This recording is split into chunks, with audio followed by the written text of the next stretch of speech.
মাথায় কি বলছে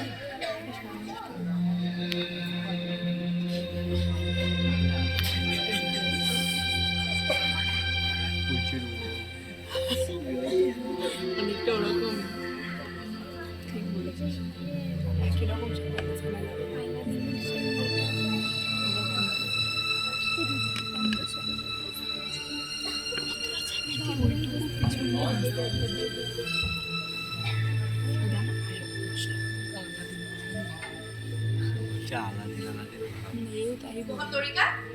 তুমি ইয়ালৈ আহিলা যে ৰাণীৰ সাজ সজ্জা মোৰ একেবাৰে ভাল লগা নাই সেইবাবে তোমাতকৈ ভালকে আৰু ৰাণী কোনে সজাব পাৰিব আজি তুমিয়ে সজাই দিয়া থৈ যোৱা হ'ব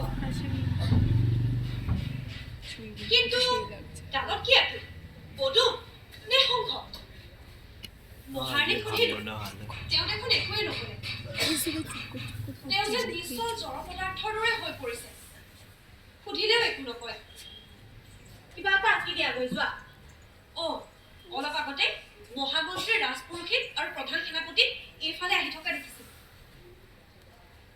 মহাৰাজক উদ্যানৰ পৰা লৈ অনাৰ ব্যৱস্থা কৰা তেওঁৰ যিহে মানসিক অৱস্থা এওঁলোকৰ লগত কথা নপতাই ভাল কোনেও একো কৰিব নোৱাৰে প্ৰতিহাৰী তোমাক কথা এষাৰ সুধোনে কি কথা তুমিতো মহাৰাণীক সৰুৰে পৰাই পাইছা এইটো কথা সঁচা নেকি যে মহাৰাজৰ লগত বিয়া হোৱাৰ আগতে তেওঁ আন কাৰোবাৰ বাগদত্তা আছিল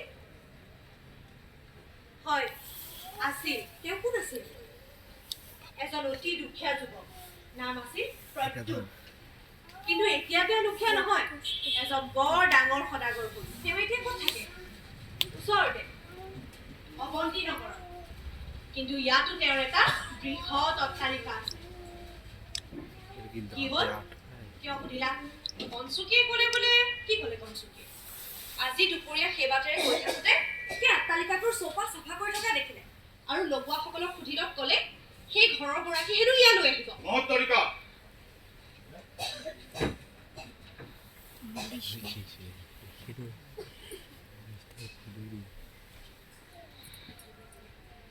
মহাৰাজ উদ্যানত তেওঁৰ শৰীৰ এতিয়া কেনেকুৱা গোটেই ৰাতি খোৱা নাই চিন্তাত এক মুহূৰ্ত স্থিৰেৰে থাকিব পৰা নাই এতিয়ালৈকে এটা ভাতো মুখলৈ যোৱা নাই আৰু মহাৰাণী যোৱা 6 নিশাৰ দৰে কালি নিশালৈকেও মহাৰাণীৰ এক পলকো চকু জাপ খোৱা নাই তেওঁ সাজু কৰোৱা হৈছেনে অনুলেপন আৰু স্নান হৈছে শৃংগাৰ চলি আছে তেওঁ কি পিন্ধোৱা হৈছে আপুনি যি আদেশ দিছিল তাকেই পিন্ধোৱা হৈছে মহাশয় জয়মালা কথা হৈছেনে হৈছে মহাশয় মহত্তৰিকা আজি গোটেই নিশা তুমি মহাৰাজৰ ওচৰত থাকিবা তেওঁৰ মন বৰ অস্থিৰ হৈ পৰিছে ক'ৰবাত কিবা ভুল কৰি পেলাব যি আদেশ মহাশয়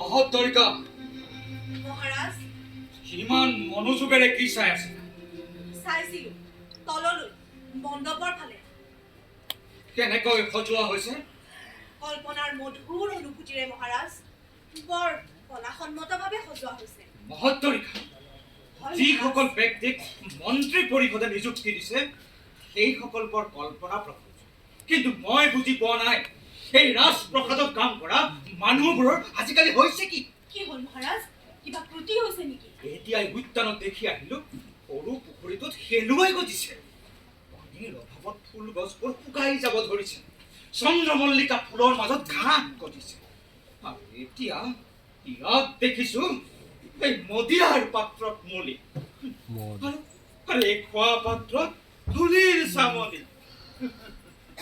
যাতে মই ছবি আঁকিব পাৰো ক্ষমা কৰিব মহাৰাজ মই এতিয়াই গৈ নালাগে যেতিয়াৰ পৰা ঘোষণা কৰা হ'ল কৰ্মচাৰীবোৰে কি কৰিছে কেনেকৈ কৰিছে ৰবা আজি এসপ্তাহ সম্পূৰ্ণ হ'ল নহয়নে? হয় মহাৰাজ আজি মোৰ একো কথাই মনত নপৰা হৈছে বছৰৰ কথা ভাবিলে মাহৰ কথা মনলৈ আহে মাহৰ কথা ভাবিলে তিথিৰ কথা আৰু তিথিৰ কথা ভাবিলে বাবৰৰ কথাহে মনলৈ আহে মনত তৰিকা মহাৰাজ আপুনি বৰ ক্লান্ত হৈ পৰিছে আহক অলপ বিশ্ৰাম কৰক মহাৰাজ আহক এই বিশ্ৰাম আপোনাৰ নিদ্ৰাৰ বাবে তন্দ্ৰাৰ বাবে আৰু স্মৰণ শক্তিৰ বাবে মহাৰাজ কেনেকৈ পাম এই নিদ্ৰা এই স্মৃতি যেতিয়ালৈকে মোৰ এই কক্ষ থাকিব যেতিয়ালৈকে মোৰ এই শৰীৰ থাকিব যেতিয়ালৈকে জীৱন থাকিব মহাৰাজ কোন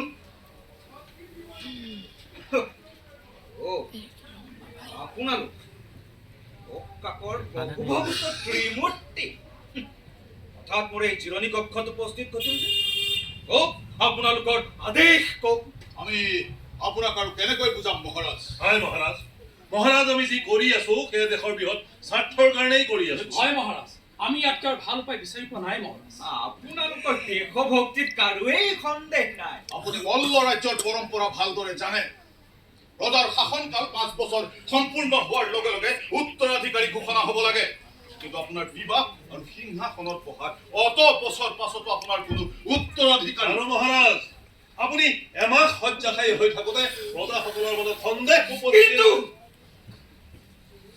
কিন্তু সেয়া মোৰ সাধাৰণ জ্বৰহে আছিল আৰু এতিয়া মই সম্পূৰ্ণ আৰোগ্য কোনোবাই ক'ব পাৰিব যে এই পৃথিৱীত মই বেছি দিন জীয়াই নাথাকিম বুলি মহাৰাজ কোনেও ক'ব নোৱাৰে কিন্তু যিসকল প্ৰজাই আপোনাক ইমান দিন দেখা নাই তেওঁলোকৰ মনৰ আশংকা দূৰ কৰাৰ উপায় আছেনে মহাৰাজ এদিন হ'লেও এই সমস্যাৰ সন্মুখীন হ'বই লাগিব মহাৰাজ সমস্যা হয় এই সমস্যা কেনেকুৱা সমস্যা মহাৰাজ আপুনি যিমান সোনকালে সত্যৰ মুখামুখি হ'ব পাৰিব সিমানে আপুনি মানসিক অন্তৰ্দ্বন্দ্বৰ পৰা মুক্ত হ'ব পাৰিব হয় মহাৰাজ কিন্তু পৃথিৱীত একোৱে অসম্ভৱ নহয় এইটো যথেষ্ট কঠিনো হ'ব পাৰে মহাৰাজ এই ৰাজবৈতে হাৰ মানিছে আপোনাৰ এই শৰীৰ পৰীক্ষা কৰি কৰি আৰু এই কথাখিনিকে কৈ কৈ আপোনালোকে কিমান আনন্দ লাভ কৰিছে মহাৰাজ মহাৰাজ খুব এইকাৰণেই লাগিছে যে আপুনি আমাৰ লগত একমত হ'ব পৰা নাই হয় মহাৰাজ কেনেকে হওঁ আপোনালোকে মোৰ নাম এই ৰাজ্যৰ পৰা নোহোৱা কৰি দিবলৈ ওলাইছে আপোনাৰ নামৰ চিন্তা আপোনাতকৈও আমাৰহে বেছি মহাৰাজ ৰাজবংশৰ সুনাম ৰক্ষাৰ পদ্ধতি এনেকুৱাই নেকি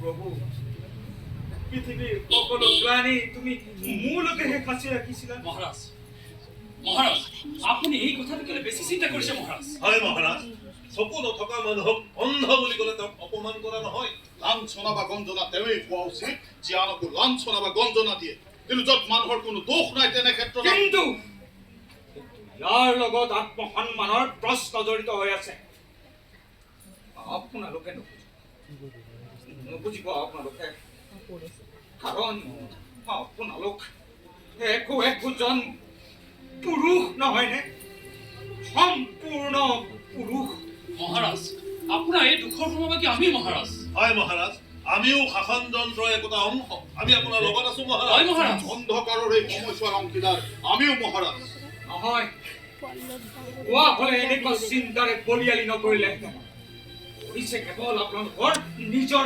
প্ৰচাৰৰ বাবে আনৰ ওপৰত অপযোগ জাপি দি নিজে নেতা হোৱাৰ মহৎকাংক্ষাৰ বাবে আপুনি ভবাৰ দৰে কথাটো ইমান ল'ৰা ধেমালি নহয় মহাৰাজ নিয়োগ প্ৰথা আজিও চলি আছে 2 বছৰ আগতে কুণ্ডিলপুৰ আৰু 3 বছৰ আগতে অৱন্তী ৰাজ্যৰ উত্তৰাধিকাৰীও এইদৰেই ঘোষণা কৰা হৈছিল হয় মহাৰাজ এই দুইখন ৰাজ্যৰ ৰাজমহিয়তী গৰ্ভধাৰণৰ বাবে ধৰ্মনতি হৈ ওলাই গৈছিল মহাৰাজ নকৰিব মোৰ সন্মুখত তেনে শব্দ উচ্চাৰণ নকৰিব মোৰ এই শব্দটোৰ প্ৰতি ঘৃণা উপজে ধৰ্মনতি মহাৰাজ আমাৰ দেশতো এই পদ্ধতি অৱলম্বন কৰা সাক্ষী ইতিহাসে দিয়ে হয় আৰু মহাৰাজ পাণ্ডৱৰো জন্ম নিয়োগ প্ৰথাৰে হৈছিল তেওঁলোক এজনো নিজ পিতৃৰ সন্তান নহয় মহাৰাজ আৰু আমি সাধাৰণ মনুষ্যৰ ক্ষেত্ৰতনো কি কথা এই কথাৰ কি প্ৰমাণ আছে কি প্ৰমাণ আছে যে আমি যি 4জন ব্যক্তি ইয়াত আছো আমি প্ৰত্যেকেই নিজ পিতৃৰ সন্তান? কি এনেকুৱাওতো হ'ব পাৰে মোৰ প্ৰকৃত পিতৃ সেইজন যিজনে মোৰ মাক প্ৰতিদিন সংস্কৃত শিকাবলৈ আহিছে। মানে আপোনাৰ মাতৃ হ'বওতো পাৰে,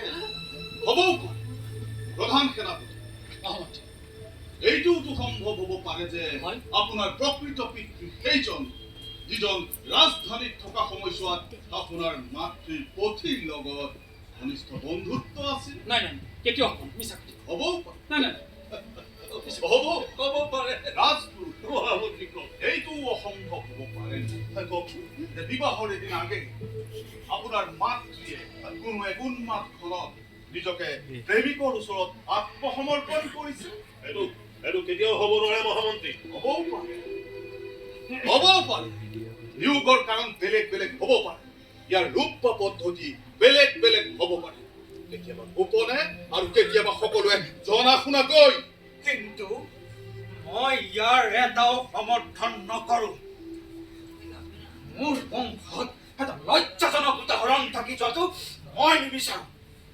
আজিৰ পৰা 100 বছৰ পাছত মানুহে ঘৃণনীয় আনন্দৰে ক'ব যে মলয় ৰাজ্যৰ ৰজা উকাক এজন অক্ষম পুৰুষ আছিল আৰু তেওঁৰ পত্নীয়ে গৰ্ভধাৰণৰ কাৰণে ৰাজপ্ৰসাদৰ বাহিৰলৈ ৰাজনতি হৈ ওলাই গৈছিল।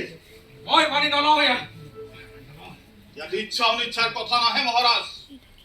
শাস্ত্ৰত এষাৰ কথা আছে, ৰজা কোন? আৰু উত্তৰো তাতে আছে। উত্তৰ হ'ল ধৰ্ম। মোৰ নিজৰ ধৰ্মৰ শিক্ষা আপোনালোকৰ পৰা ল'ব লাগিব নেকি? আপুনি আপোনাৰ ধৰ্ম পালন কৰিব বিচৰা নাই মহাৰাজ। আপুনি আপোনাৰ দায়িত্ব ঠিকমতে পালন কৰিব বিচৰা নাই। প্ৰকৃত ৰজা কেইজনহে যি প্ৰজাক আনন্দ দান কৰিব পাৰে। ৰজাৰ পৰিভাষা কি সেয়া মই ভালদৰে জানো। আপুনি জানেই যদি তেনে আচৰণ নকৰে কিয়? প্ৰজাসকলক কিয় আপুনি এজন উত্তৰাধিকাৰী দিব পৰা নাই? হয় মহাৰাজ কিন্তু দেশত কি এনেকুৱা ভীষণ সংকটে দেখা দিছে যে আপোনালোকে মোক একেটা কথাকে বাৰে বাৰে সোঁৱৰাই আছে। ইয়াৰ অৰ্থ এইটোৱে আপুনি গুপ্তচৰৰ কথাত গুৰুত্ব দিয়া নাই। হয়, কিয় মই আপোনাৰ ওচৰলৈ এইটো সংবাদ পঠিওৱা নাছিলো নে? এফালে কেতু আনফালে বল্লভ ৰাজ্য, দুইখন ৰাজ্যৰ ৰজা একেলগ হৈ মল্ল ৰাজ্য আক্ৰমণ কৰি সকলো ধন সম্পত্তি লুটি লৈ যাব। যদিহে মল্ল ৰাজ্য উত্তৰাধিকাৰীহীন হৈ থাকে।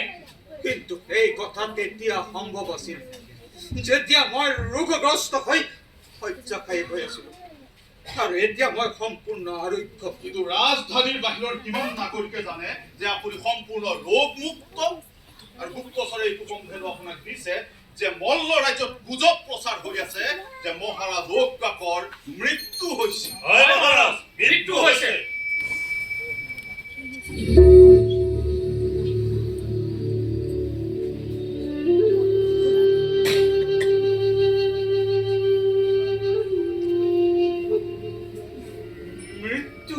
আৰু তেওঁৰ ঠাইত মহামন্ত্ৰী ৰাজপুৰোহিত আৰু প্ৰধান সেনাপতিয়ে দেশ চলাই আছে।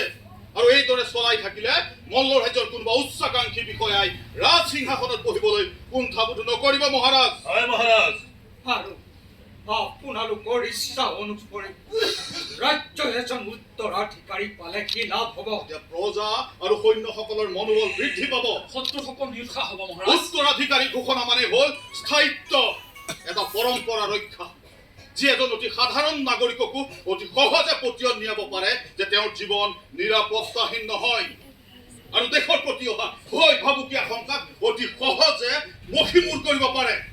এই পুৱলি আৰু অনিশ্চয়তাৰ একা বেকা পথ পৰিহাৰ কৰি মল্ল ৰাজ্যৰ বিকাশৰ চিন্তা মোৰো আছে।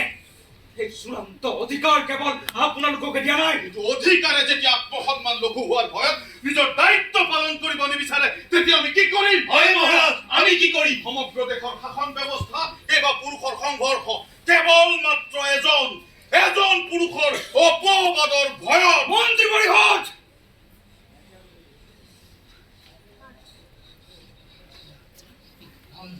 পৰিষদক যথেষ্ট সন্মানজনক ব্যৱহাৰেই কৰা হয়। মোৰ পক্ষে আৰু তেনে কৰাটো সম্ভৱ নহ'ব। বৌদ্ধ সংঘৰ ইচ্ছা অনুসৰি ধন দিব নোৱাৰাৰ বাবে প্ৰিয়দৰ্শী অশোকৰো এদিন আপোনাৰ দৰেই অৱস্থা হৈছিল মহাৰাজ। আপোনালোকে এইটো নকয় কিয় যে মন্ত্ৰী পৰিষদে তেওঁলোকৰ নিজৰ ক্ষমতা প্ৰদৰ্শন কৰিবলৈ বিচাৰিছে। মোক এটা উদাহৰণ হিচাপে লৈ নিজে এটা উদাহৰণ হ'ব বিচাৰিছে। মহাৰাজ ইতিহাসৰ পৃষ্ঠত নাম লিখাই অমৃতৰ সোৱাদ ল'ব বিচাৰিছে। চন্দ্ৰগুপ্তৰ মহামন্ত্ৰী চাণক্য ওলাইছে। মহাৰাজ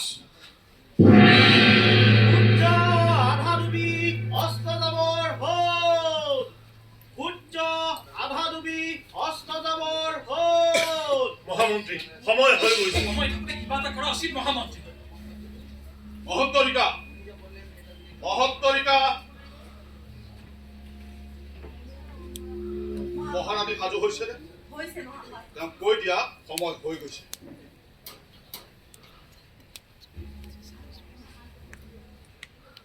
মহাৰাজ আপুনি সাজু হওক, পলম নকৰিব। দেশৰ স্বাৰ্থত ৰাজ্যৰ স্বাৰ্থত আপুনি সাজু হওক। হয় আমি সাজু।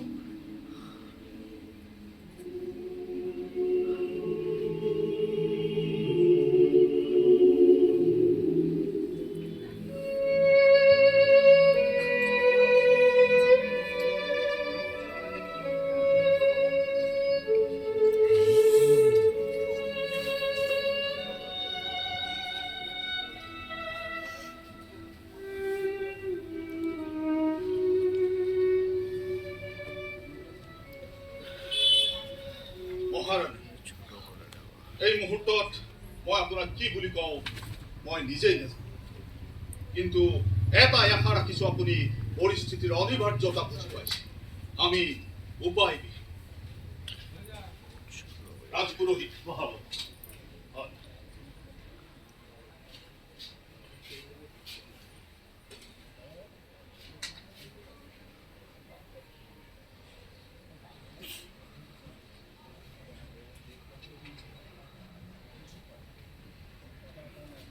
মহাৰাজ মহাৰাজ ৰাজমহিয়সীক জয়মালা প্ৰদান কৰক। মহাৰাজ মহাৰাজ ৰাজমহিয়সীক জয়মালা প্ৰদান কৰক। মহাৰাজ মহাৰাজ মহাৰাজ সময় গৈ আছে, জয়মালা প্ৰদান কৰক। মহাৰাজ মহাৰাজ সময় গৈ আছে, জয়মালা প্ৰদান কৰক। ৰাজমহিয়সীক জয়মালা প্ৰদান কৰক। মহাৰাজ ৰাজ্যৰ স্বাৰ্থত মহাৰাজ, দেশৰ স্বাৰ্থত যাওক মহাৰাজ, যাওক যাওক মহাৰাজ। মহাৰাজ মহাৰাজ মহাৰাজ ৰাজমহিয়সীক সময় গৈ আছে মহাৰাজ, ৰাজ্যৰ স্বাৰ্থত মহাৰাজ, দেশৰ স্বাৰ্থত মহাৰাজ, উঠক দেশৰ মহাৰাজ, স্বাৰ্থত ৰাজ্যৰ স্বাৰ্থত মহাৰাজ, সময় হৈ গৈছে মহাৰাজ, জয়মালা প্ৰদান মহাৰাজ, জয়মালা প্ৰদান কৰক মহাৰাজ। আগবাঢ়ক।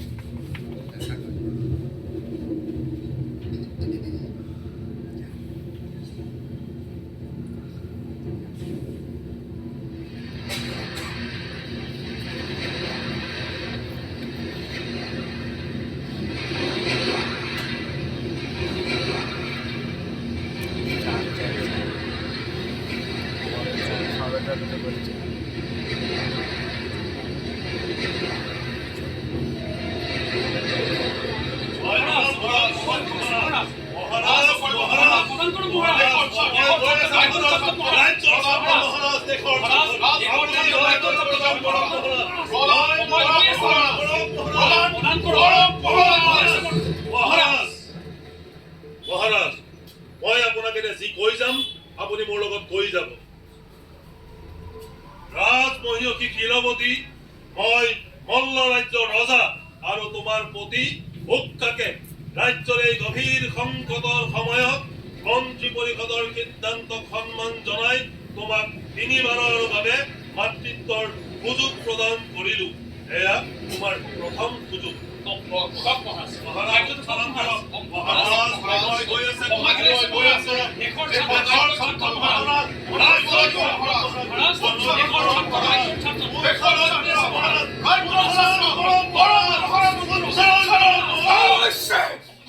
মহাৰাজ আপুনি আকৌ কৈ যাওক।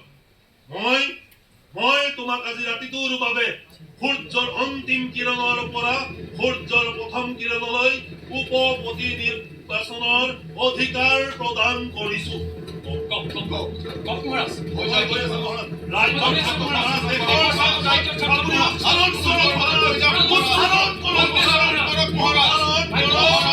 দেশৰ অধিকাৰ প্ৰদান সম্পূৰ্ণ কৰিব মহাৰাজ ৰাজপুৰোহিতে কোৱাটো সম্পূৰ্ণ কৰক মহাৰাজ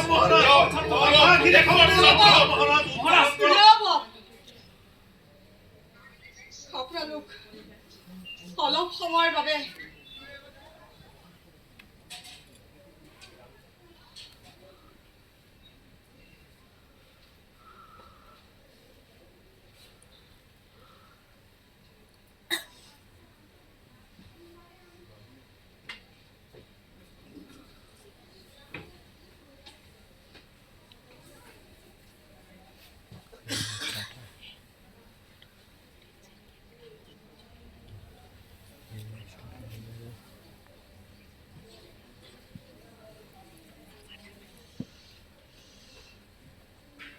আৰ্যপুত্ৰ নকৰিবা এতিয়া আৰু সেই সম্বোধন নকৰিবা আজিৰ বাবে ইয়াৰ অধিকাৰী আন কোনোবাহে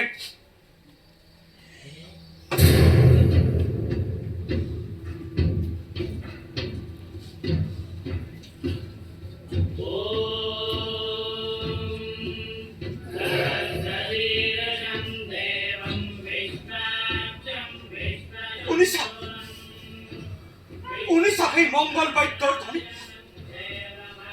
এই ধ্বনিৰ মাজতেই কিমানৰ আকুল হৃদয়ত উল্লাস শুনিবলৈ পাইছো শুনিছো তোমাৰ প্ৰত্যাশে হৈ বহু দূৰ দূৰণিৰ পৰা মানুহ আহিছে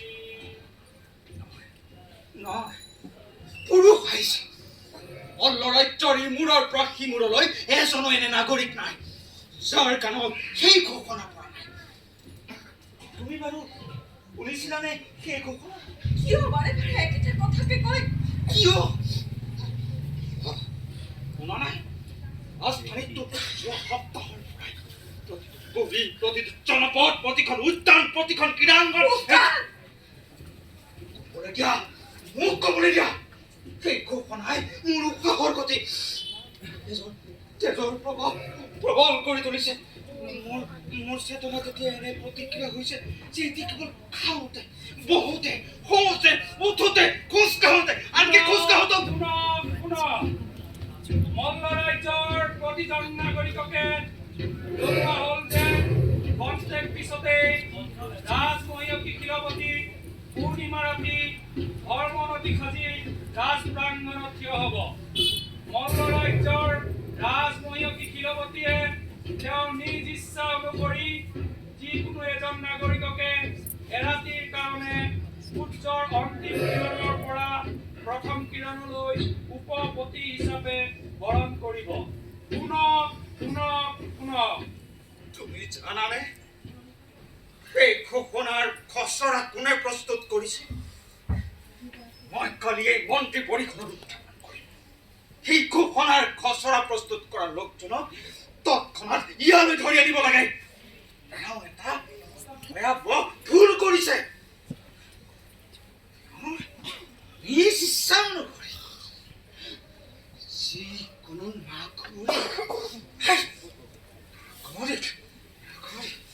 নাগৰিকটো সিখন দিব আছিল ইয়াত হ'ব লাগিছিল যিকোনো এজন পুৰুষক নিৰ্বাচন কৰি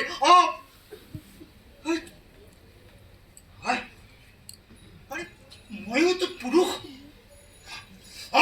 এইটোৱেই ঠিক হ'ব সম্পূৰ্ণ পুৰুষ পুৰুষত্ব থকা পুৰুষ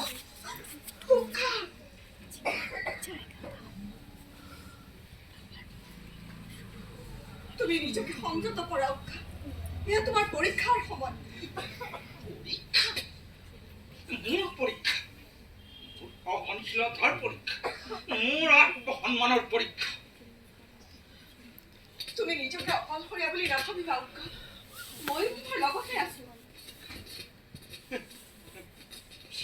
এই কাৰণে আজি এসপ্তাহ ধৰি মই তোমাৰ দৰ্শনেই লাভ কৰা নাই যিদিনাৰ পৰাই সেই ঘোষণা আৰম্ভ হৈছে সেইদিনাৰ পৰাই কিন্তু মই আহো কেনেকৈ সকল সংস্কাৰৰ জাল ফালি মূল্য আৰু মৰ্যাদা চিনি ভাঙি দলিয়াই মই নিজকে অতিশয় যন্ত্ৰণাৰে প্ৰস্তুত কৰিবলগীয়া হৈছে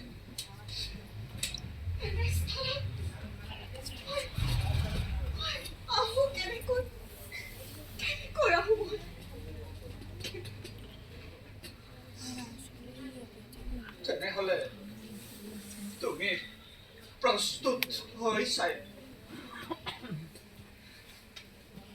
হা কিহৰ বাবে ধৰ্মনতি নিজৰ ধৰ্ম পালনৰ বাবে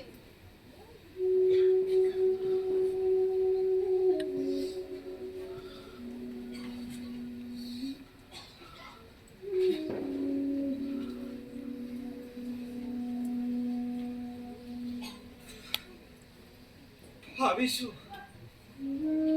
তোমাৰ ৰং কষাই হোৱাৰ সৌভাগ্য কেনেকুৱা পুৰুষৰ হ'ব তুমি এনেকৈ কিয় কৈছা কেনেকৈ ক'লো ইয়াততো মোৰ কোনো দুখ নাই মইনো কি ক'লো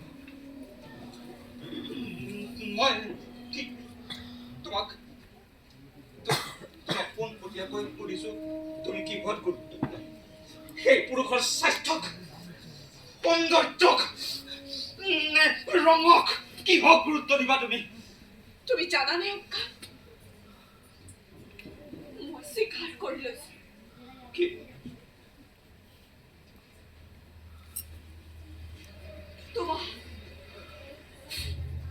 তুমি যিয়েই নোহোৱা তুমি যেনেকুৱাই নোহোৱা মই তোমাক স্বীকাৰ কৰি লৈছিলো মই তোমাক স্বীকাৰ কৰি লৈছিলো স্বীকাৰ কৰি লৈছিলো স্বীকাৰ কৰি লৈছিলো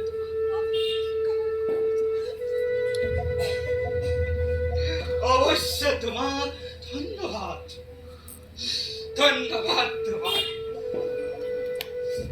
এই পথ মই নিজে বাছি লৈছো বুলি তুমি নাভাবিবা কিন্তু তোমাক মই নিজেই বাছি লৈছো আৰু কেতিয়াবা এনেকুৱা কিবা কথা আহি পৰিব পাৰে বুলি মই ভবাই নাছিলো কিন্তু আজি চোৱা ভাবি একেখন যুদ্ধৰে পৰিব কিন্তু তোমাৰ স্থান বেলেগ আৰু মোৰ লক্ষ্য নহয় দুয়োটাৰে মাজত বহুতো পাৰ্থক্য নহয় অক্কা তুমি ইয়াত গোটেই ৰাতি সাৰে থাকিম আৰু মই তাত গোটেই ৰাতিটো সাৰে থাকিম সেয়াকেই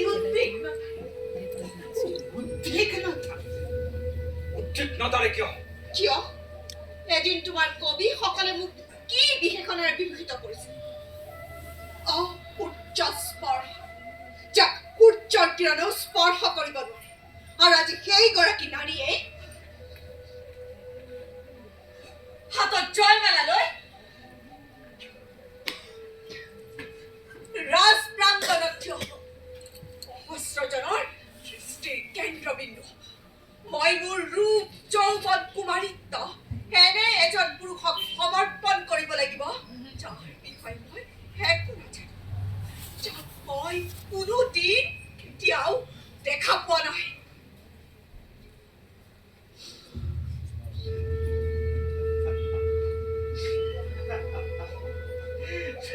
তুমি কাক চলনা কৰি চাকি লগতি মোক নে তুমি নিজকে চলনা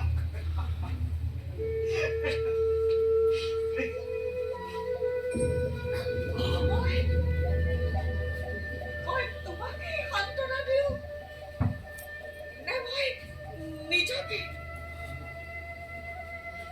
মই বুজি পোৱা নাই কি কৰো কি নকৰো আপুনি মহাৰাজৰ চিন্তা এৰি পেলাওক মহাৰাণী তেওঁ বুজিব নিবিচাৰে আৰু সেইবাবে তেওঁৰ হৈ কোনেও একো কৰিব নোৱাৰে আৰু মোৰ বাবে কোনোবাই কিবা কৰিব পাৰিবনে মহাৰাণী ভাবিছো ভয়ত কঁপি উঠিছো এটা অচিনাকি ঘৰ সেই ঘৰৰ শয়নকক্ষ সেই শয়নকক্ষৰ আপোনাৰ দৃঢ় মনোবল দেখি আমি সুখী মহাৰাণী ৰাজনীতিৰ মনোবল বৃদ্ধিৰ বাবে যিদৰে প্ৰশংসা কৰা হয় তাতকৈ কোনো গুণে কম কৰা নাই মুকুল আপুনি এইবোৰ কি কৈছে মহাৰাণী একেবাৰে প্ৰথম পৰিচয়ৰ দৰে সম্বন্ধ গঢ়ি তুলিব লাগিব মহাৰাণী আপোনাৰ দৃষ্টি যদি লক্ষ্যৰ ফালে থাকে আপুনি যিকোনো পৰিস্থিতিকে সহজে গ্ৰহণ কৰিব পাৰে অৰ্জুনে দ্ৰোণাচাৰ্যক কৈছিল মই মাছটোৰ কেৱল সোঁচকুটোৰ মণিটোহে দেখা পাইছো মই বুজি পোৱা নাই নাৰীত্বৰ সাৰ্থকতা ক'ত আপুনি এই অভাৱ কিয় অনুভৱ কৰা নাই আপোনাৰ মনলৈ এই ভাৱ কেতিয়াও অহা নাইনে যে এটি অবোধ শিশু এটি অবোধ শিশু এই কোঠাটোৰ ভিতৰত দৌৰিছে তাৰ মুখমণ্ডলত আপোনাৰ প্ৰতিচ্ছবি জিলিকি উঠিছে কি হাঁহিৰে তাৰ কোমল ওঠৰ ফাকেৰে ওলোৱা সৰু সৰু বালিম গুটিৰ দৰে দাঁতবোৰ জিলিকি উঠিছে আৰু কান্দিলে তাৰ দৰে চকু পানী পৰিছে কি ধুনুক থানাক থৈ আপোনাক মাতিলে আপোনাৰ চেতনাৰ প্ৰতিডাল তাৰ ঝংকাৰিত হৈ উঠিব আৰু সেই সম্বোধন কৰিলে মহামন্ত্ৰী মাৰ্জনা কৰিব মহাৰাজ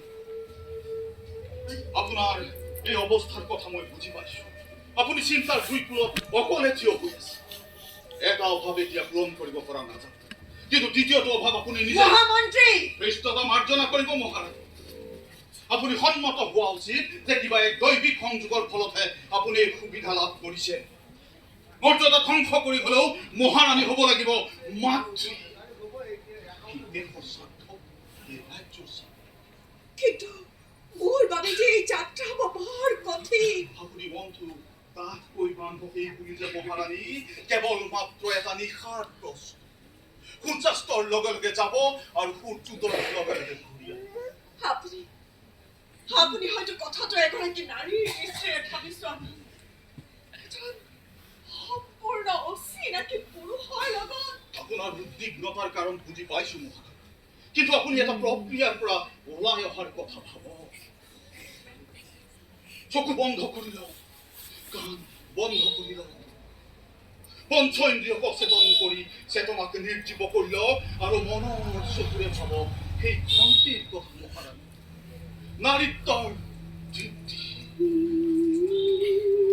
ভাবক ডালিম পুতিৰ দৰে সৰু ফুলদাল মুকুতাৰ দৰে চকু পানী হয় মহাৰাণী ভাবক নাৰীত্বৰ তৃপ্তি হয় ভাবক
তলত কি দেখিছা মহাত্মা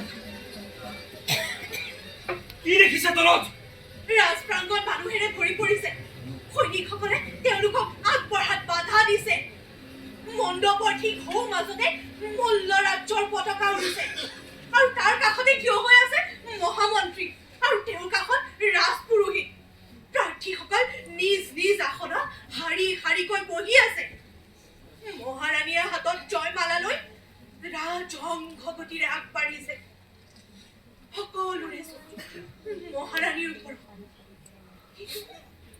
কিন্তু তেওঁ যে কাকোৱেই দেখা নাই পৰিৱেশ গভীৰ নিতাল স্তব্ধ যেন ৰাজপ্ৰসাদ নহয় মহান ভূমিয়ে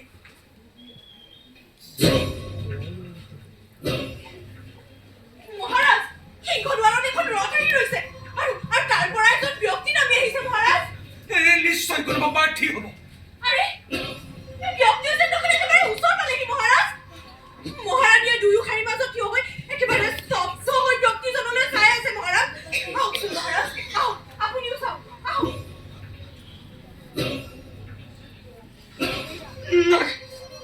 নালাগে বহুত নালাগে তুমি কৈ যোৱা তেওঁ কি কৰিছে কৈ যোৱা তুমি কৈ যোৱা মহাৰাজ কৈ যোৱা মই এতিয়া ব্যক্তিজনক চিনি পাইছো মহাৰাজ কোনটা আৰ্য প্ৰত্যুষ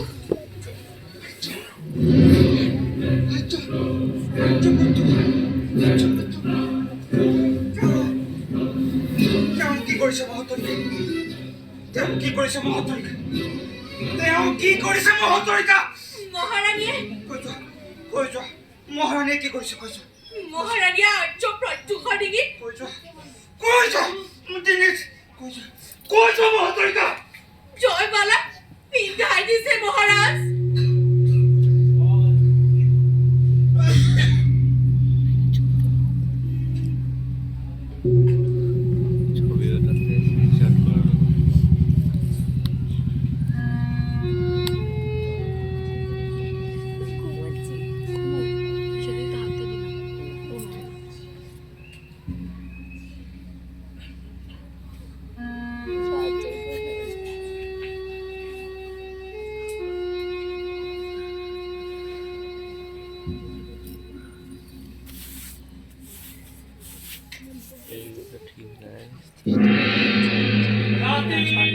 প্ৰথম পৰ শেষ হ'ল ৰাতি প্ৰথম পৰ শেষ হ'ল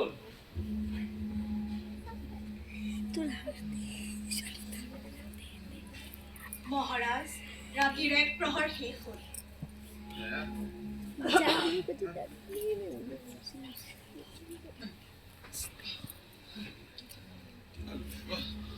এতিয়ালৈকে কেৱল এক প্ৰহৰ নহয় কৰবাত কিবা গণ্ডগোল হৈছে যোৱা তৎক্ষণাত সময় ৰক্ষকক ইয়ালৈ মাতি আনা যোৱা ক'তো একো ত্ৰুটি হোৱা নাই মহাৰাজ আপুনি নিজেই চাওক পশ্চিম আকাশৰ ৰঙচুৱা ৰং মাৰ যোৱাই নাই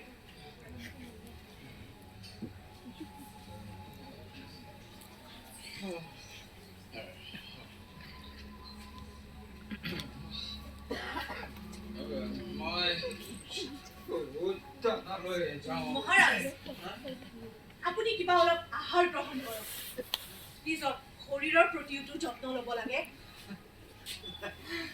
একো নহয় মহত্তৰিকা একো নহয় এই জীৱন এটা বৰ জটিল অংশ কিবা এটা হোৱাৰ আগতে মানুহে কিমান যে ভাবে এয়া কেনেকৈ হ'ল কিয় হ'ল মই সহিব নোৱাৰিম ভাঙি টুকুৰা টুকুৰ হৈ যাম কিন্তু সকলোবোৰ আগৰ দৰে হৈ পৰে যেন এই জোৱাৰৰ পিছৰ এক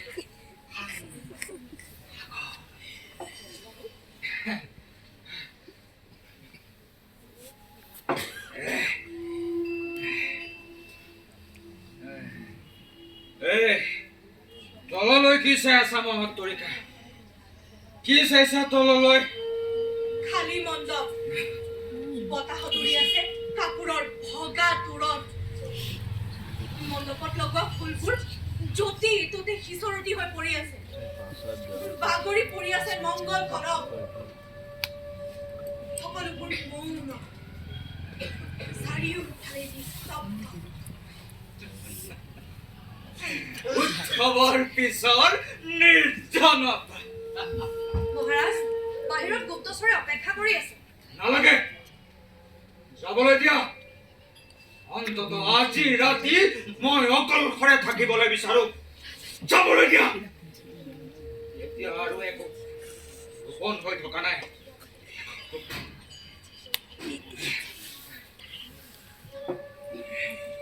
এই মহত্তৰিকা, মহাৰাজ এই যে কৌটিল্য, আমাৰ যে কৌটিল্যই ৰজাৰ বাবে ৰাতিটোক 8টা ভাগত ভাগ কৰিছিল। 8টা ভাগত ভাগ কৰিছিল। তাৰে প্ৰথম ভাগত গুপ্তচৰৰ লগত কথা বতৰা, দ্বিতীয় ভাগত স্নান, ভোজন আৰু অধ্যয়ন, তৃতীয়তে অন্তঃপুৰত প্ৰৱেশ, চতুৰ্থ আৰু পঞ্চম ভাগত শয়ন, ষষ্ঠ ভাগত নিদ্ৰা ত্যাগ আৰু সপ্তম ভাগত পুনৰ গুপ্তচৰৰ লগত কথা বতৰা, আৰু অষ্টম ভাগত ৰাজপুৰোহিতৰ লগত ধৰ্ম আলোচনা। তুমি লক্ষ্য কৰিছানে মহত্তৰিকা, এই যে চাণক্য কিমান চতুৰ আছিল? দেখিলা তেওঁ এই উকাকক কিমান কৌশলে ৰক্ষা কৰি দিলা। কোনেও মোক একো কব নোৱাৰে। অন্তঃপুৰত প্ৰৱেশ, উকাকে কৰে শাসন, উকাকে কৰে নিদ্ৰা ত্যাগ, উকাকে কৰে। মহাৰাজ আপুনি বৰ ক্লান্ত হৈ পৰিছে। আপুনি আহাৰ গ্ৰহণ নকৰিলেও অলপ বিশ্ৰাম কৰক মহাৰাজ। আহক অলপ বিশ্ৰাম কৰক। আপোনাৰ টোপনি আহিলে কি ক'লা? টোপনি? আজি ৰাতি মোৰ মৃত্যু নাহে মহত্তৰিকা।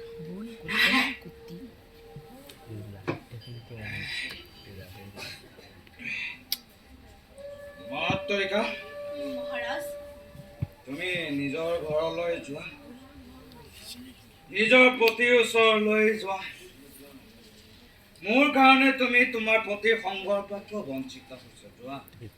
তেওঁ আজি ইয়াত নাই মহাৰাজ। কিবা ৰাজকাৰ্যত তেওঁক শ্ৰাৱস্তিলৈ পঠোৱা হৈছে। শ্ৰাৱস্তিলৈ পঠোৱা?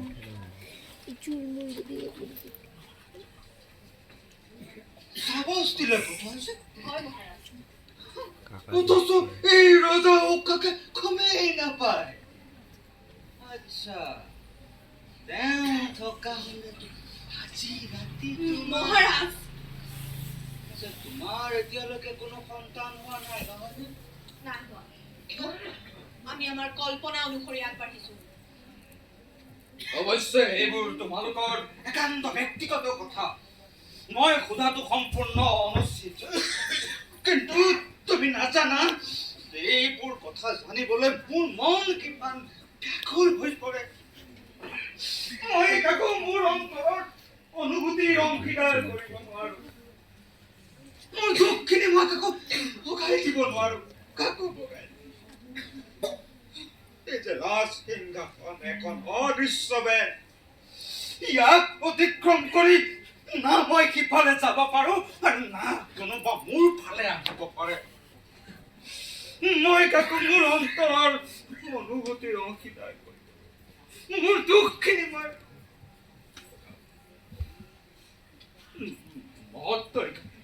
মহাৰাজ এই যে পতি পত্নীৰ মাজৰ এই যে সম্বন্ধটো তুমি কিবা বিশেষভাৱে অনুভৱ কৰা?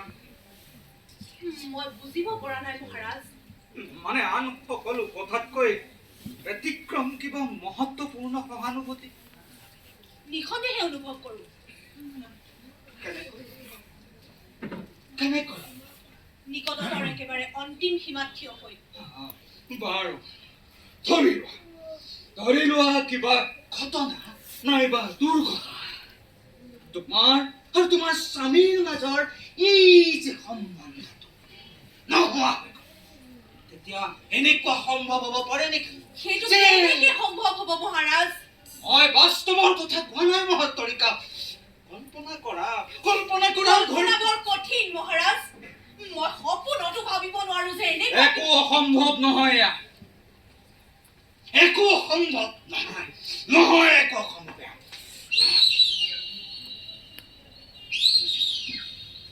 কিহৰ মাত সেডাল? চক্ৰবাক চৰাই মহাৰাজ। মহাৰাণীৰ হাতেৰে মৃণালৰ ৰস পোৱা নাই যে, আৰু তেওঁৰ মাতো শুনা নাই, সেইবাবে সি বৰ ব্যাকুল হৈ পৰিছে। চক্ৰবাক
কেতিয়াবা কন্যাৰ কথা শুনিছানে?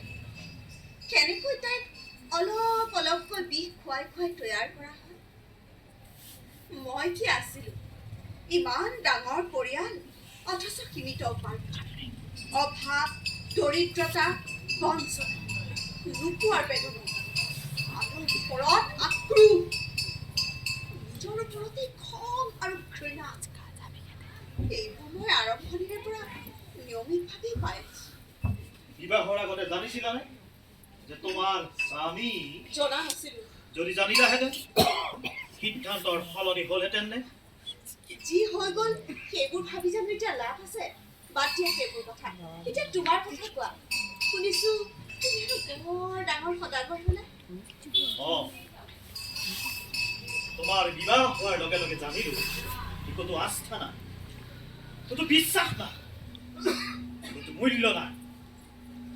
যদি কৰবাত কিবা আছে সেয়া হ'ল কেৱল মোহৰ মুদ্ৰা। ব্যক্তিগত সুখৰ সন্ধান কৰিবলৈ ধৰিলো, সকলো মনোবল নিয়োগ কৰিলো কেৱল অৰ্থ উপাৰ্জনত। পুৱা গধূলি দুপৰীয়া ৰাতি এটাই লক্ষ্য, এটাই উদ্দেশ্য, কেৱল অৰ্থ উপাৰ্জন। আৰু তেতিয়াই গম পালো যে অৰ্থ উপাৰ্জন একো টান কাম নহয়। আৰু এনেকৈ মই মুদ্ৰাক্ষস হলো। সুখী নে?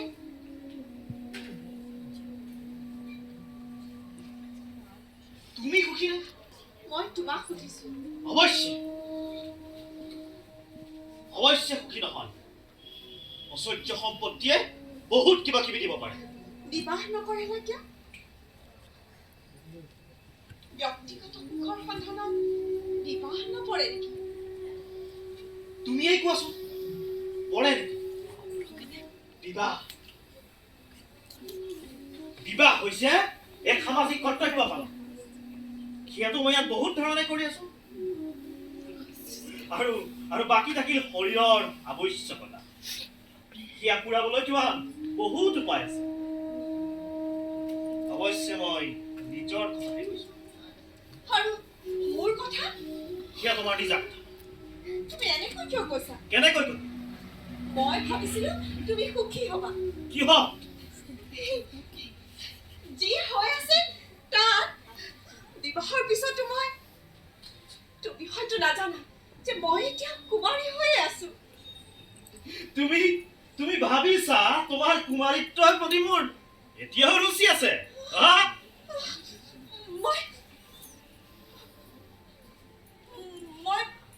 মই অপৰাধিনী, কিন্তু সেয়া জানি তাৰ প্ৰতিকাৰ হ'ব নোৱাৰে।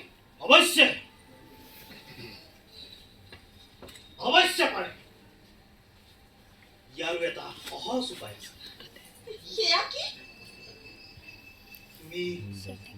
যেনেকৈ আহিছা ঠিক তেনেকৈ ওলাই যোৱা নাহিবা মই তোমাক স্পৰ্শ নকৰোঁ মই তোমাক স্পৰ্শ নকৰোঁ মই তোমাক স্পৰ্শ নকৰোঁ তোমাক স্পৰ্শ নকৰোঁ তুমি মোক ইমান কঠোৰ দণ্ড নিদিবা পিতু তুমি মোক ইমান শাস্তি নিদিবা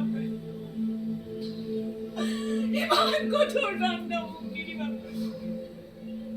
তুমি নাজানা মই কিমান যাতনা সহ্য কৰিছো তুমি নাজানা পিতু তুমি নাজানা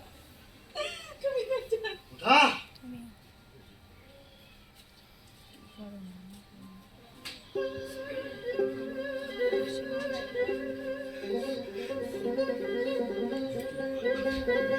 কি মধুৰ তোমাৰ স্পৰ্শ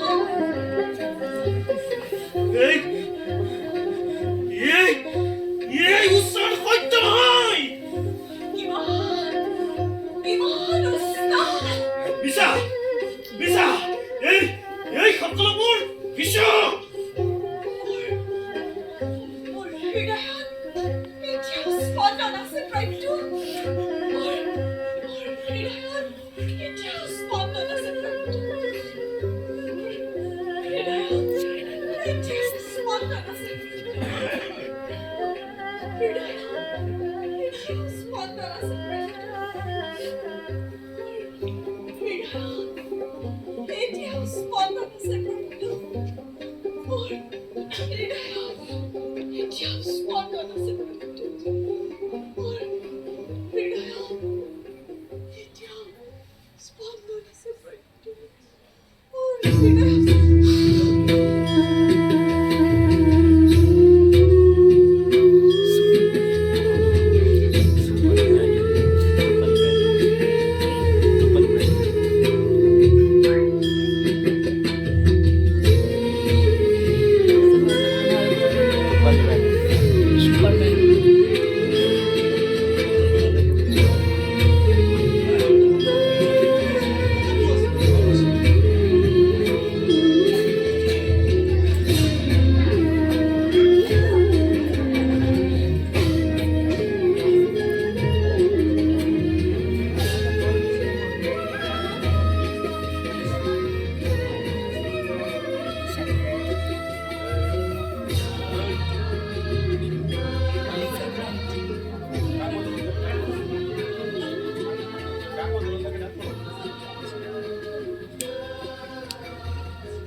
মহাৰাজ আপুনি পুৰণি মদিৰা বিচাৰিছে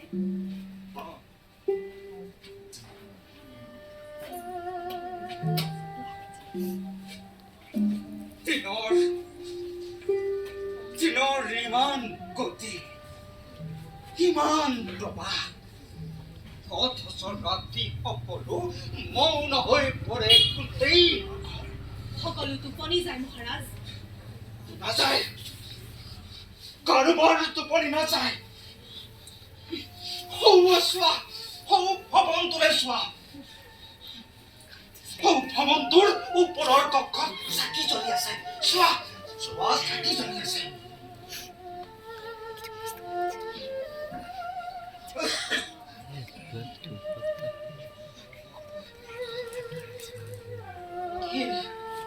কেইদিনমান আগতে বিচাৰালয়লৈ দুটা অভিযোগ আহিছে তাৰে এজন আছিল নাগেশ শুনিছিলো মহাৰাজ দ্বিতীয় অভিযোগটো আহিছিল এজন গায়কৰ পত্নীৰ তেওঁ বৈবাহিক জীৱনৰ পৰা মুক্তি বিচাৰিছিল চহৰৰ পতি নাগৰিক তেওঁলোকৰ পতিৰ লগত তেওঁৰ পত্নীৰ অবৈধ সম্বন্ধ আছে এই নাগেশ আৰু উত্তমক দুয়োজন পতিলৈকে আজি মোৰ সহানুভূতি উপজিছে বিচাৰৰ সময়ত বিচাৰপতিয়ে তেওঁলোকৰ নাম উল্লেখ কৰিছিল কেৱল এটা বিশেষণ ব্যৱহাৰ কৰিছিল কেৱল এটা বিশেষণ ব্যৱহাৰ মহাৰাজ তুমি জানানে কি বিশেষণ তুমি জানানে কি বিশেষণ যিটো মই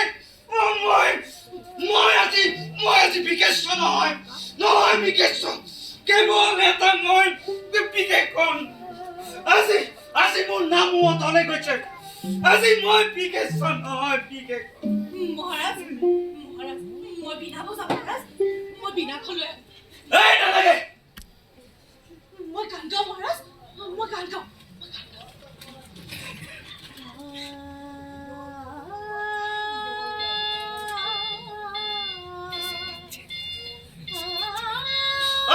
নালাগে মই নাচো মহাৰাজ মই নাচো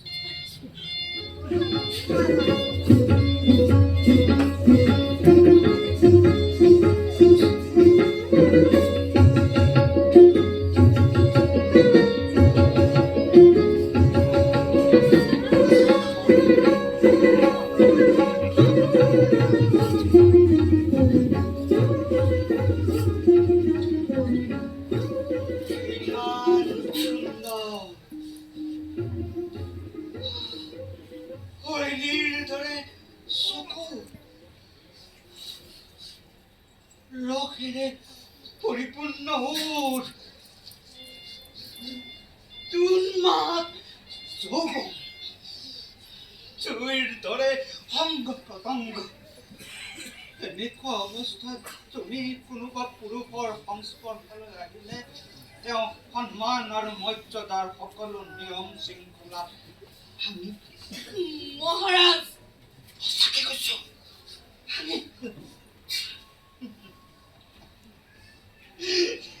কিন্তু তোমাৰ প্ৰতি নিশ্চিত হৈ আছে কাৰণ তুমি মোৰ ওচৰত আছা এই পৃথিৱীত কোনো যুৱতীৰে মোৰ পৰা ভয় নাই কাৰণ সংসাৰ চক্ৰৰ এই তুফান মোৰ বাবে সদায় অন্ধকাৰ হৈ থাকিব সদায় মহাৰাজ আপুনি ক'বলৈ দিয়া মোক সৰুতে মোৰ দেউতা ঢুকুৱাত মন্ত্ৰী পৰিষদে মোৰ নামত শাসন চলাই আছিল পাছলৈ মোক গুৰু গৃহৰ পৰা ৰাজধানীলৈ লৈ গৈ ৰাজ অভিষেক কৰা হ'ল আৰু বিয়াৰ বাবে প্ৰস্তুতি চলোৱাত ৰাজজ্যোতিষীয়ে ক'লে মোৰ গ্ৰহ দোষৰ বাবে কোনো ৰাজকন্যা মোৰ লগত যোৰা নাই এখন যোৰা আহিল এগৰাকী অতি দুখীয়া ঘৰৰ বোধহয় মোৰ শাৰীৰিক অক্ষমতাৰ কথা কোনেও নাজানিছিল বিয়াৰ এদিন ওচৰ চপাত মই ৰাজপুতৰ কাষ চালো তেওঁ মোৰ শৰীৰ পৰীক্ষা কৰি হতাশ হ'ল সম্ভৱতঃ সৰুতে মই বৰ আত্মকেন্দ্ৰিক হৈ পৰিছিলোঁ মোৰ ক্ষেত্ৰত মোৰ চিন্তাত কেৱল অনিশ্চয়তা সিদ্ধান্ত লোৱাত পলম দ্বিধাগ্ৰস্ততা বিৰূপ কাপুৰুষ মইতো সৰুতে নানানটা ৰোগত আক্ৰান্ত হৈ কোঙা হৈ পৰিলোঁ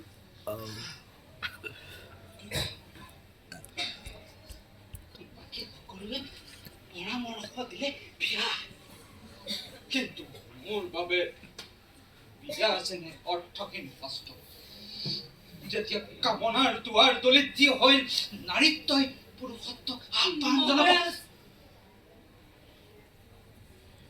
মোৰ অসমৰ্থতা কোৱা সকলোৰে আহ্বানৰ প্ৰতি সন্মান জনাই এদিন মই মোৰ বাহুত আঁকোৱালি ললো সেই দৰিদ্ৰ পৰিয়ালৰ ৰমণী হীৰমতীক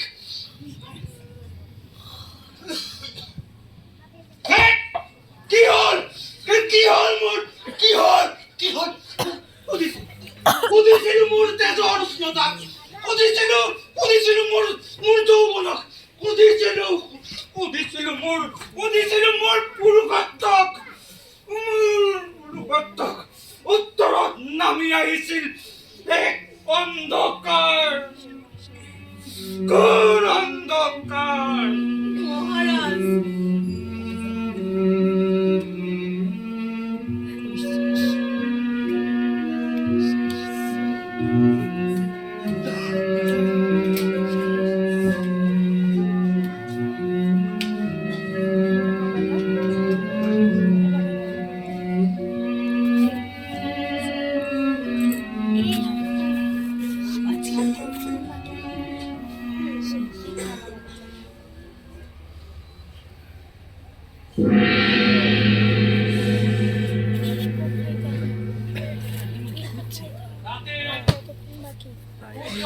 প্ৰথম কিৰণ উদ্ভাসিত হ'ল সূৰ্যৰ প্ৰথম কিৰণ উদ্ভাসিত হ'ল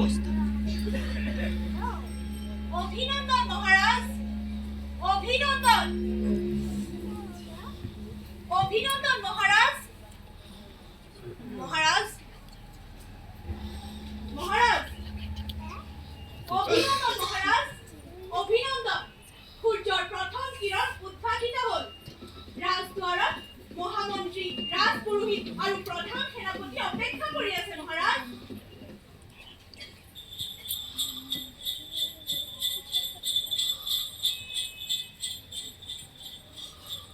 মহাৰাণী আহি আছে মহাৰাজ মহাৰাণী আহি আছে মহাৰাণী আহি আছে মহাৰাণী মহাৰাণী মহাৰাণী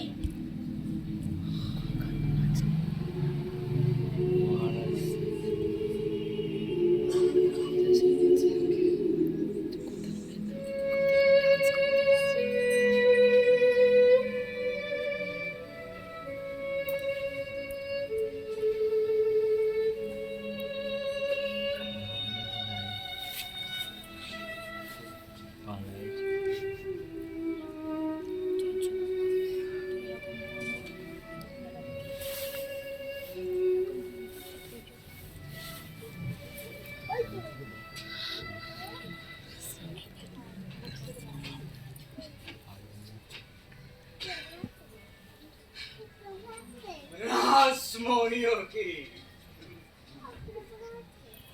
সূৰ্য স্পৰ্শা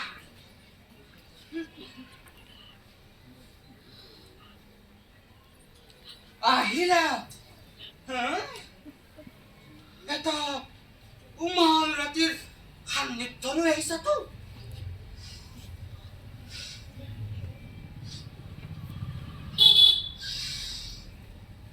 তোমাৰ গাতে কি হ'ল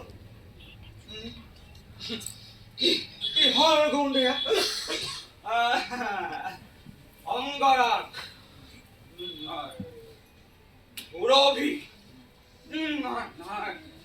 চন্দনে আছো নহয় এইবোৰ একোৱেই নহয় তেতিয়াহ'লে তুমি চোৱা চিনিবলৈ চেষ্টা কৰা শিলৱতী গোন্ধৰ লগত তোমাৰ কোনো পৰিচয় নাই ৰজাও থকা হ'লে কালিৰ দৰে ৰাতি তোমাৰ জীৱনলৈ অথবা মোৰ জীৱনলৈ কেতিয়াও নাহিল মহাতৰিকা মহাতৰিকা মহাতৰিকা মহাৰাণীৰ স্থানৰ ব্যৱস্থা কৰা নাই নালাগে মই এতিয়া স্নান নকৰো ঘোঁৰা যেনেকৈ পদুমৰ বাঁহীৰ মাজত বন্ধ হৈ ময়ো এতিয়া বন্ধ হৈ আছো এই গোন্ধৰ বন্ধনত শিলৱতী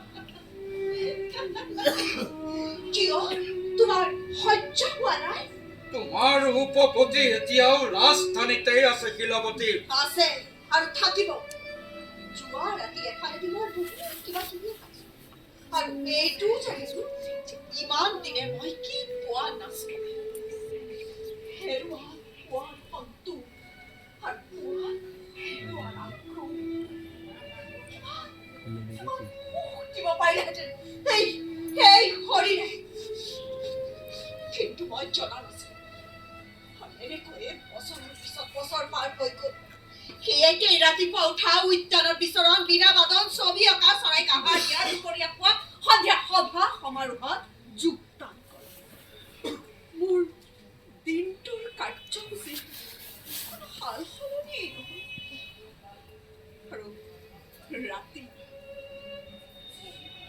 ৰাতি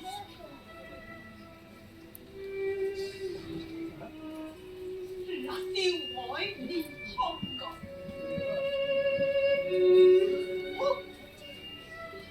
কোনে কেতিয়াও তাৰ পৰা জগাই মই কেতিয়াও আৰু মোৰ বুজি মন কথা পাতিব আমি বৰ ব্যাকুলতা এইবোৰ অংশীদাৰ মই কেতিয়াও পোৱা নাই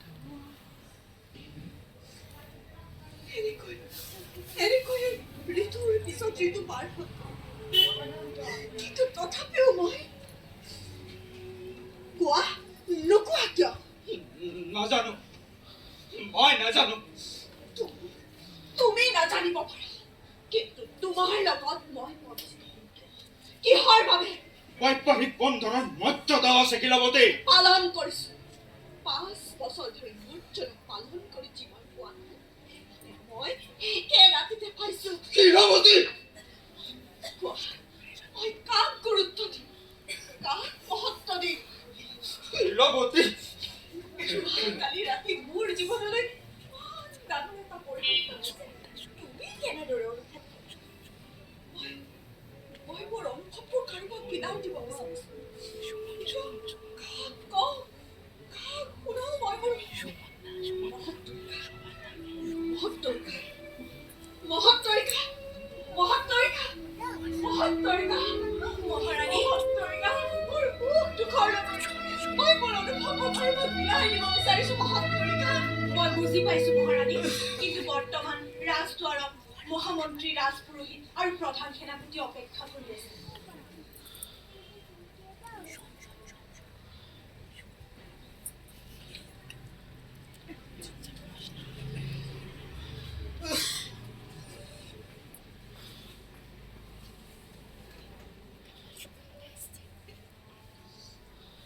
অভিনন্দন মহাৰানী অভিনন্দন অভিনন্দন মহাৰানী অভিনন্দন ধন্যবাদ মহামন্ত্ৰী কওকচোন আপুনি ৰাতিটো কেনেদৰে কটালে মহাৰানী কওক লাজ নকৰিব আপোনাৰ পত্নীৰ চেহেৰা এতিয়াও যৌৱনৰ ছাপ আছে খিলাবতী মহাৰাজ তুমি সীমা পাৰ হৈ গৈছা খিলাবতী মৰ্যাদা উলংঘন নকৰিব মহাৰানী কিমান সীমিত আপোনালোকৰ সত্তৰ ৰাজপুৰুষ মহাৰাজ আপুনিতো বৰ গতিকে আপোনাকতো সুধি একো লাভেই নাই অৱশ্যে মই নজনা নহয় যে এগৰাকী দাসীৰ লগত আপোনাৰ মহাৰানী অৱশ্যে ধাৰ্মিক সম্বন্ধ হ'ব মহাৰানী আপুনি মোক মিছা অপবাদ দিছে এ ধৰ্ম বিৰোধ কথা মহাৰাণী আপোনাৰ মুখত এইবোৰ কথাই শোভা নাপায় প্ৰধান সেনাপতি কওক মহাৰাণী আপুনি কি এজন যুৱক হয়নি শক্তিবান পুৰুষ আপুনি যৌৱনৰ শোভা কওক মহাৰাণী আপুনি আপোনাৰ আসন সংযত কৰক কৰিছো মহাশয় 5 বছৰ ধৰি কৰিছো আৰু মইনো এনেকুৱা কি নোহোৱা কথা ক'লো যে আপোনালোকৰ মুখমণ্ডলৰ বৰণ সলনি হৈ গ'ল আচৰণৰ এটা নিয়ম আছে মহাৰানী দুজন ব্যক্তিৰ মাজত মৰ্যাদাৰ এটা সীমা থকা উচিত আপোনালোকৰ এই ফুপুৰা শব্দবোৰৰ যাদু এতিয়া নোহোৱা হৈ পৰিছে ধৰ্ম বৈবাহিক বন্ধন মৰ্যাদা সকলোবোৰ কিতাপত লিখা কথা মোক এতিয়া কিতাপত লিখা কথা নালাগে মোক এতিয়া জীৱনৰ কথা লাগে জীৱনৰ কিন্তু জীৱন আৰু কিতাপৰ মাজত কিবা বিৰোধ আছে নেকি অৱশ্যে কোনোবা সৌভাগ্যৱানৰ বাবে নহ'ব পাৰে কিন্তু মোৰ ফালে চাওঁ ময়ো এগৰাকী বিবাহিত যি আজি 5 বছৰে জমা নাই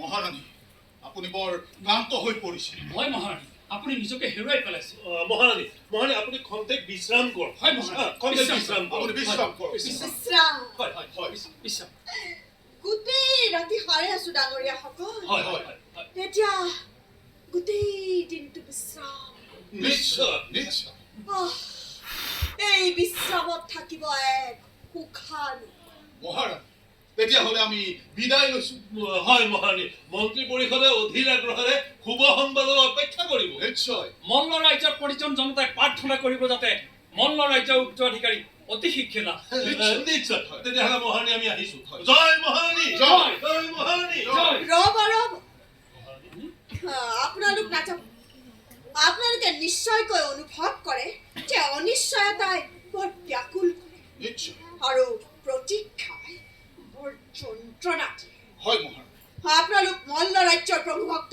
ৰাজ বিষয়া আৰু এনেকুৱা বিপদৰ সময়ত আপোনালোকক উদ্ধাৰ কৰাটো মোৰ কৰ্তব্য হয়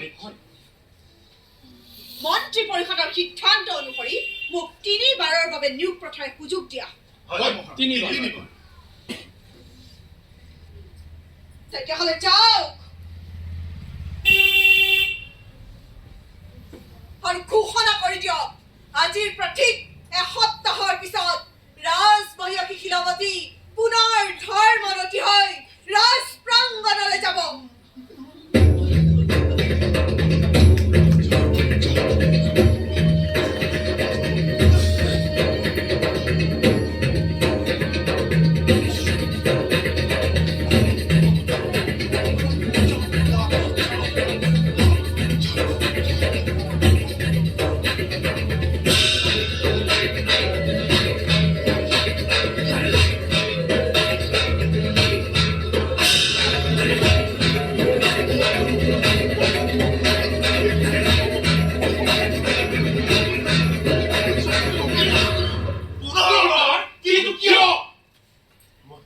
মহামন্ত্ৰী ৰাজপুৰোহিত হিচাপে মই কওঁ কেইদিনমান অপেক্ষাৰ প্ৰয়োজন আছে ভাল ফলাফল পোৱা যায় যাব পাৰে মই আপোনালোকক নিশ্চয়কৈ কম যোৱা ৰাতিৰ কোনো ফলাফল পোৱা নাযাব কাৰণ মোৰ উপপতি তেওঁ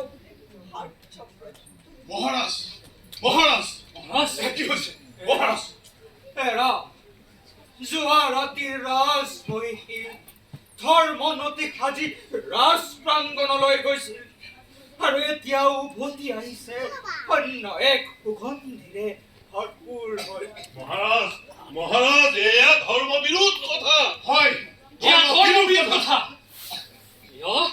এয়া চলনা এয়া প্ৰতাৰণা ইয়াকে অনুমোদনৰ যোগ্য নহয় কেতিয়াও নহয় নহয় প্ৰতাৰণা এয়া মোৰ কঠোৰ নিৰ্দেশ যাও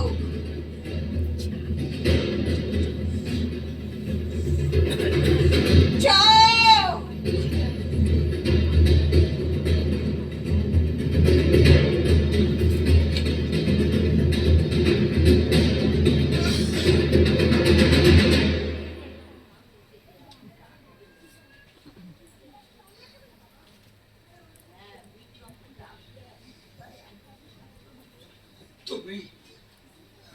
তুমি ভীষণ স্বাৰ্থপৰ শিলাৱতী ভীষণ স্বাৰ্থপৰ চলনাময়ী তুমি যোৱা মোৰ সন্মুখৰ পৰা আঁতৰি যোৱা ৰবা উকাক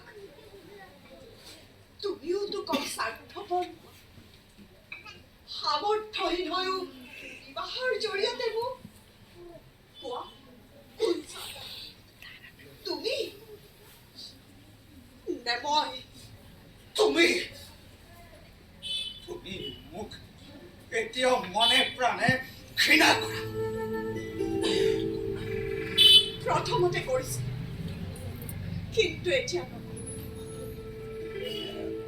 তোমাৰ ব্যক্তিত্বৰ প্ৰতি মোৰ সম্পূৰ্ণ সহানুভূতি আছে উৎসাহ কিন্তু ইয়াৰ অৰ্থ এইটো নহয় যে যেতিয়া আত্মসন্তুষ্টিৰ মিছা মৰিচিকা খেদি ফুৰা যায় যেতিয়া অন্ধৰ দৰে ব্যক্তিগত সুখৰ সন্ধান কৰি ফুৰা যায় তেতিয়া জীৱনবোৰ জটিল হৈ পৰে উৎসাহ আৰু তেতিয়াই জীৱনত এজনতকৈও অধিক মানুহৰ প্ৰয়োজন আহিব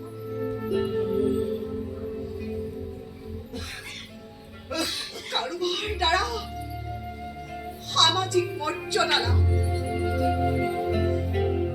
কাৰোবাৰ দ্বাৰা ভৌতিক সুবিধা লাভ কাৰোবাৰ পৰা মানসিক শান্তি আৰু কাৰোবাৰ পৰা শাৰীৰিক সুখ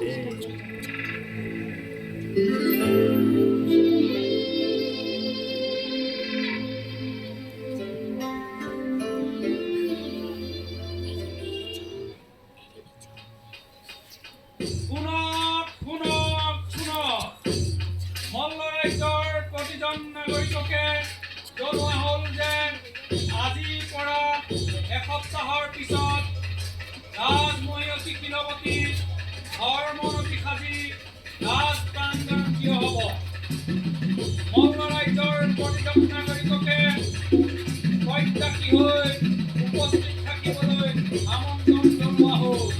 ৰাজমহীয়সী গৃহৱতীয়ে নিজ ইচ্ছা অনুসৰি যিকোনো এজন নাগৰিককে এৰাতিৰ কাৰণে সূৰ্যৰ অন্তিম কিৰণৰ পৰা প্ৰথম কিৰণলৈ উপপতি হিচাপে বৰণ কৰিব। শুনক শুনক শুনক